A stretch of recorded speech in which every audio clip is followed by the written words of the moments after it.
Recorded is rolling. It is Wednesday, February 5th. I have a lab lined up for you guys today. Right before I get to that, here's top scientist for simple harmonic motion and waves. This is for my 4 honors classes. Also throw conceptual up here. They have their own quiz. Right, so here's conceptual here, top scientists. Here's top science for all my honors classes. Right, so nice job if you made top scientist. All right, so you guys have in front of you a square of aluminum. You guys have a tank of water, and you guys have this lab page that says Box Boat Buoyancy Lab. You guys know that? Did you guys write your name on this? You guys write your name? All right. So goal, design a box boat with the square of aluminum to maximize the weight that the boat can carry. So you guys see this diagram down here? You start with a flat sheet that's, guys, what's the dimensions on the sheet? This is how many by how many centimeters? 12 centimeters by 12 centimeters, right? 12 by 12, right? So start with that. And then you can fold up the sides of the box and create a boat. Like, oh, look at this. If I fold up some size X, maybe I'll get a base that's Y by Y. That could look kind of like this, right? You guys see in 3D? Looks like this, right? But X, think of this like a variable. So guys, could you keep folding up the box, make it look like this at some point, maybe? Right? And then you can keep going. All right.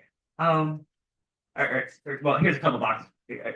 So you guys see some models, what this could look like? Okay. All right. Now, I wonder, well, let's look at these two. Guys, which of these do you think could hold more weight? Like if I put this in the tank of water in front of you, and I put this in the tank of water, and I start putting weights in these things, which one of these do you think could hold more weight before it sinks? All right, so I'm hearing a nomination for this guy and for this guy. Well, you guys get to play around with this and find out because everybody's got square aluminum. You guys tries. Right. So I'll walk through this with you guys here, and then near the end of class, got left 5-10 minutes or so, I'll go back and make sure everybody's following track. So free body diagram on this box. So look at this from the side. You guys, what are a couple forces on this box? What's one force? Yeah, mg pulling it straight down. That'd be its weight. Is there another force on this box to keep it afloat? Yeah, guys, what force keeps something afloat? Buoyant force, right? Now, for that, here, I should really, guys, with those two forces, put it in equilibrium. It's just floating at rest, right? Right. Well, let me have a little bit of review from yesterday. Right, so this isn't everything you saw yesterday, but this is some things. Guys, what Greek letter is this right here? That Greek letter rho, and it's going to represent density, which is a ratio of mass to volume. Guys, is this some intrinsic material property? Like if I have a small amount of aluminum or a large amount of aluminum, is it the same ratio of mass to volume for aluminum? Could be right. Okay, so same ratio. So this is some material property. And guys, what is this value for water? What's the density of water? I have a couple spaces for that. So one is in terms of grams and cubic centimeters. Okay, suppose I got a 1 centimeter by 1 centimeter by 1 centimeter box. Okay, filled up with water. How many grams is that? Or I should say, how many gram is that? 1 gram of water, as long as it's water. Okay. What if I go in terms of kilograms and cubic meters? So what if I have a box that's 1 meter wide, 1 meter long, and 1 meter tall? Big old box. Fill it with water. How many kilograms is that? 1,000? Right? All right, so here, when we're getting down to here, what's the density of water? So it could be 1 gram per cubic centimeter or 1,000 kilogram per cubic meter. Okay? That's actually one thing you got to be careful about today is mixing national units carefully. There's centimeters, there's meters, there's grams, there's kilograms. So be really careful about that today. What do you guys have to do? Okay? Right. But anyway, you have to know the density of water so that you can get buoyant force. Ooh, look at this. Density times volume times gravity field. That reminds me of Archimedes' principle. You guys remember Paul Hewitt doing this one yesterday? No, he had a weight that obviously didn't float. It would knock in the water. But let's review what he did yesterday. He was taking this from a scale. It weighed 10 newtons. Then he dumped it in the water. And the tension in the string only shows up as 7 newtons. Ooh. So how much is the water pushing up on it? 3 newtons. And that's called buoyant force, isn't it? Right? Now, if that water spilled out the straw right here, fills up this cup, and you weigh the cup, that's 3 newtons worth of water. So what we're saying is the support force in the water, the buoyant force trying to make it float, keep it up, is equal to the weight of the water displaced. Okay. Then you could take that expression and turn this into a formula. So buoyant force equals, right? Well, weight isn't weight mass times gravity field? Right, here's gravity field right here, G, 9.8 meters per second squared. Okay. Mass breaks down into density times volume. Ooh, that sure looks like this rearranged, doesn't it? This mass could be this density times volume, right? So you guys see where this comes from? Right. Make sure you guys are following exactly what I just said. I just now covered up the subscript on this rho density. Guys, is this the density of the object submerged or the density of the water? The water. Aha, density of the water. So buoyant force has to do with the density of the fluid that it's submerged in. Right, you guys remember that? Right. Right. Now take this form right here. Rho Vg. And notice it's displaced volume. Hey, here, I got a. Oh, there it shows again. It's the exact same formula. Like I said. Okay. Now keep in mind, this V is just however much water is displaced. So if you have a floating ice cube here, the entire mass and the entire volume accounts for its own weight, right? But only the amount of water that's pushing out of the way counts towards this buoyant force. You guys that too? Okay. Now your guys' box boat, if you keep loading in weights, loading in weights, loading in weights, you guys think this is gonna like sink down to the water? And if it goes right up to the brim and it's just barely hanging on, so if you like a little piece of dust plane, it's like, and then it sinks, right? It's right before that. Okay. Then the volume of the box boat would actually match the amount of water that's pushing out of the way. Okay, right there. Right. Oh, well, I got my posters up. Just to remind you guys, the deeper you go, the more the pressure increases. Right? Guys, look at pressure versus buoyant force. They're really similar looking formulas. Okay? So for water pressure, it's rho gh. H is how deep you are. So pressure scales linearly with how deep. Okay? And buoyant force is rho gv. So has to do with the volume displaced. Okay? Notice that buoyant force doesn't actually matter how deep you are. Ooh, so if you're like a mile under the ocean or near the surface, the buoyant force could be the same. Right? Is it? All right. Again, while I got my posters up, I'm gonna show some bonus posters that aren't directly relevant to today, but I just sort of want to remind you guys, every time you see this, helps your brain learn a little better. Right? I remember Pascal's principle says pressure is transmitted undiminished within a fluid. Okay. I might say this: equal pressures at equal depths. Actually, I think I'm going to redesign this poster and get rid of that statement because this is only true if it's the same fluid. Like here, I got one fluid. And it's also only true if the fluid is stagnant. Like once we have water flowing through pipes, then this isn't necessarily true either. Okay. But definitely pressure is transmitted undiminished. Okay, so you guys remember that? Okay. And I've been showing this one today, so just for completion for the video, I'll show this here too. This is a classic physics textbook setup.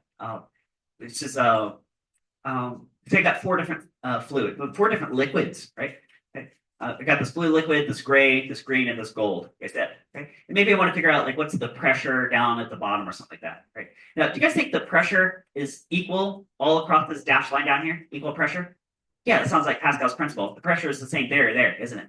Right? And where does that pressure come from? Well, what's pushing above it? Now, the left and the right are different stories. They should lead to the same pressure, though. Isn't that right? Right. So I need. I remember pressure is like rho gh. So I got this rho gh not here. I got this rho gh1 here. I got this different rho. Guys, what does rho stand for again? Density, right? I got this rho gh for this gray material here, which is like a different density, right?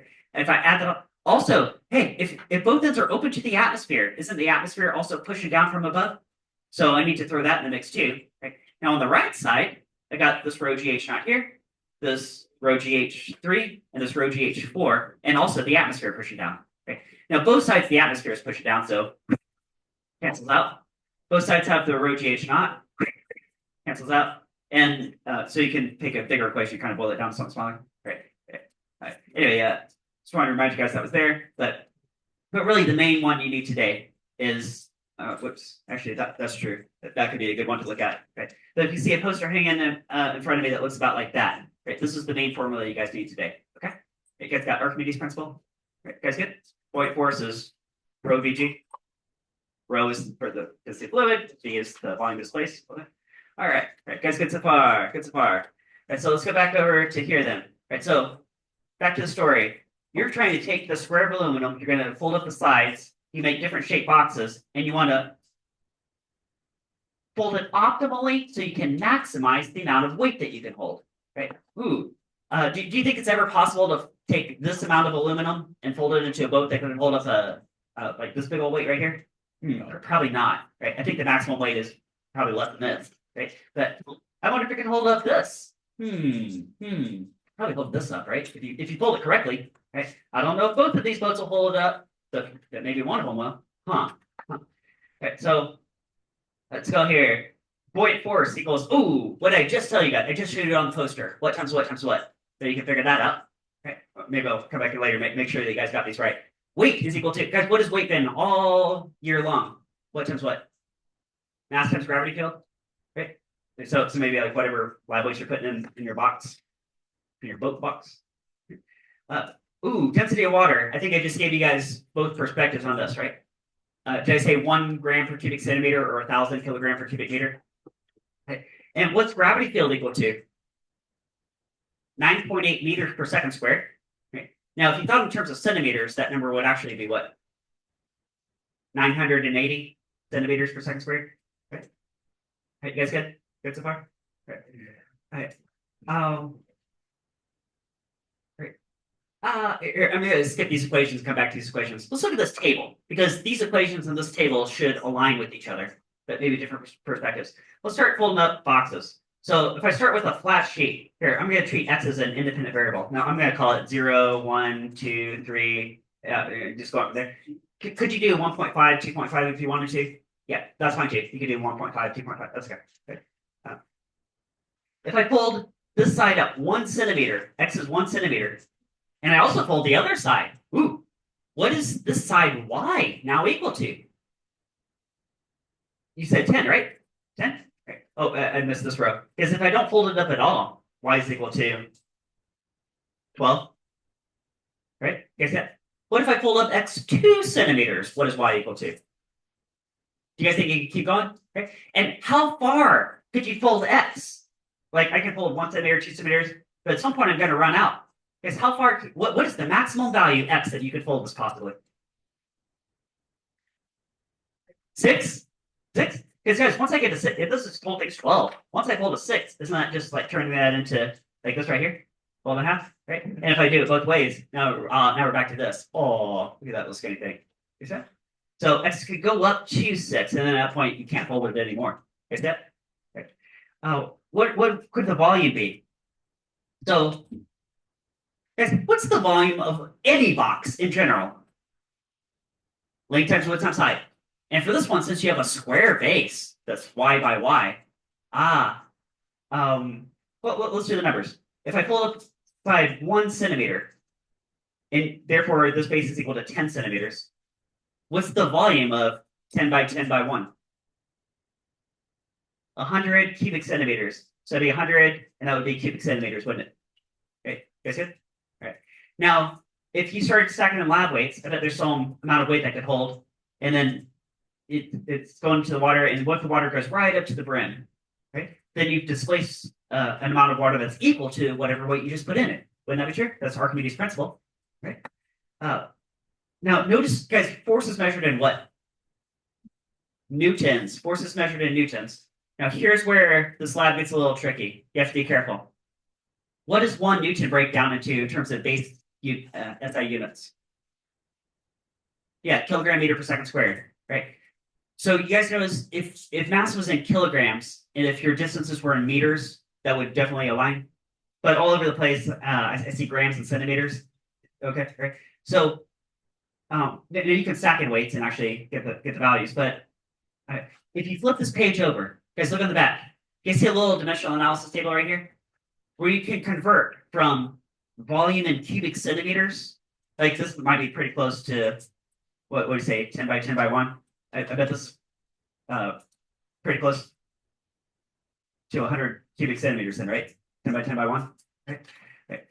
But how many cubic meters would that be? I bet it'd be some tiny, tiny decimal, because a cubic meter is like a big old box. This is way smaller than that. Right? So can you guys divide by 100, and then 100, and then 100? That's dividing by a million, isn't it? Right, so if this is 100 cubic centimeters, divide that by a million, that tells you how many cubic meters it is, right? Which might be a lot more helpful when you're trying to figure out the buoyant force. You guys see that? Okay. Okay. Now the part that I skipped with these equations here, it says what's y in terms of x? Ooh, guys, as x increases, as you fold up the sides more and more and more, what happens to y? It's less and less and less. All right. Can you come up with an equation? What is y in terms of x? And here's a hint. It should align with these table values, and we already have some table values already. Is that? Okay. Oh, what is the volume in terms of x and y? Oh, actually, let's knock that out right now. Look at this model right here. What is the volume of this box in terms of this y and this x?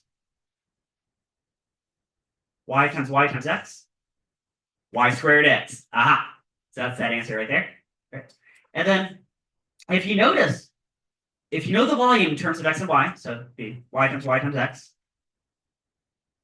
but y is not independent of x. Y is dependent on x. That's what this equation would say right here. Once you get that, which again has something to do with these table values, and you can check that, make sure. Is that because again, the more you fold up x, y gets smaller, right?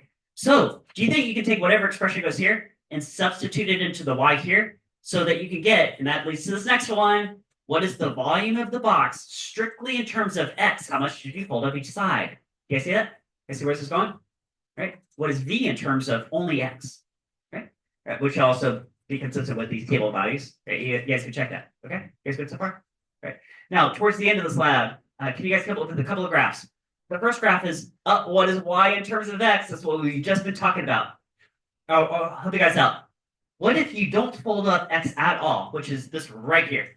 X is equal to 0, because I didn't fold up the sides at all. What is y equal to? Huh? So x is 0, y is 12 centimeters, right? That's a point on this graph. So 0, 12 could be a point, isn't that true? Right? And how much did you guys say you could fold up x before you can't fold x anymore? 6 centimeters. And at that point, y would be equal to what? 0. Is that another point on this graph? You guys just told me? I gave you 1 point. You guys just told me the other coordinate. Right? And what could connect those 2 points? Right? Do you guys think that this graph could also be described by whatever equation you write on this line right here? Maybe same. And the last graph. Now, this last graph, if you guys keep pretty good pace, I think you guys can finish this in class today. If you don't finish this, then you can do this tonight, turn this in tomorrow.